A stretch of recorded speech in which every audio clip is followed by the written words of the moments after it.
Bismillahirrahmanirrahim. Di antara manusia ada yang mengatakan, kami beriman kepada Allah dan hari kemudian, padahal mereka itu sesungguhnya bukan orang-orang yang beriman. Mereka hendak menipu Allah dan orang-orang yang beriman, padahal mereka hanya menipu dirinya sendiri. Sedang mereka tidak sadar, dalam hati mereka ada penyakit, lalu ditambah Allah penyakitnya, dan bagi mereka siksa yang pedih, disebabkan mereka berdusta. Dan bila dikatakan kepada mereka, janganlah kamu membuat kerusakan di muka bumi. Mereka menjawab, sesungguhnya kami orang-orang yang mengadakan perbaikan. Ingatlah, sesungguhnya mereka itulah orang-orang yang membuat kerusakan. Tetapi mereka tidak sadar. Apabila dikatakan kepada mereka, berimanlah kamu sebagaimana orang-orang lain telah beriman. Mereka menjawab, akan berimankah kami sebagaimana orang-orang yang bodoh itu telah beriman?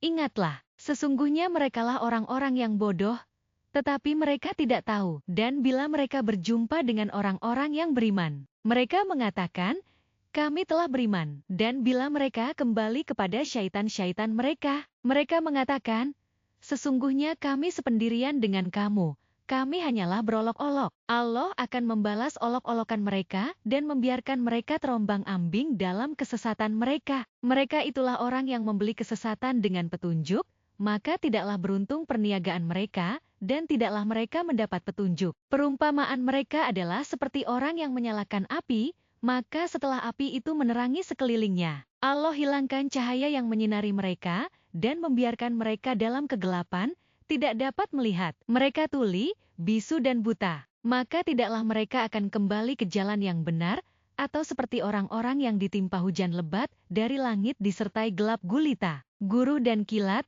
Mereka menyumbat telinganya dengan anak jarinya, karena mendengar suara petir, sebab takut akan mati. Dan Allah meliputi orang-orang yang kafir. Hampir-hampir kilat itu menyambar penglihatan mereka. Setiap kali kilat itu menyinari mereka, mereka berjalan di bawah sinar itu, dan bila gelap menimpa mereka, mereka berhenti. Jikalau Allah menghendaki, niscaya Dia melenyapkan pendengaran dan penglihatan mereka. Sesungguhnya Allah berkuasa atas segala sesuatu.